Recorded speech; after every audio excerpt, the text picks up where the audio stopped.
প্রায় ৭ বছর পর মা ছেলের সাক্ষাৎ। বিএনপির দলীয় চেয়ারম্যান বেগম খালেদা জিয়া এবং দেশের ৩ বারের সাবেক প্রধানমন্ত্রী তার ছেলের সাথে লন্ডনে দেখা করেন। অসুস্থতা এবং রাজনৈতিক কারণে দেশ থেকে বাইরে যেতে পারে নাই বেগম খালেদা জিয়া। তবে স্বৈরাচারী হাসিনা পতনের পর থেকে স্বাধীনভাবে চলাফেরা করছেন দলটির নেতাকর্মীরা। তাই তো নিজের চিকিৎসার জন্য লন্ডনে পাড়ি জমালেন দলীয় চেয়ারম্যান।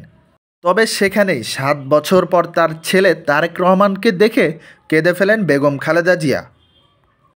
ছেলে তারেক রহমানও মায়ের পায়ের নিচে পড়ে থাকেন। প্রায় লম্বা সময় পর যে মায়ের সাথে সাক্ষাৎ। বর্তমানে দলীয় ভারপ্রাপ্ত চেয়ারম্যান হিসেবে রয়েছেন তারেক রহমান।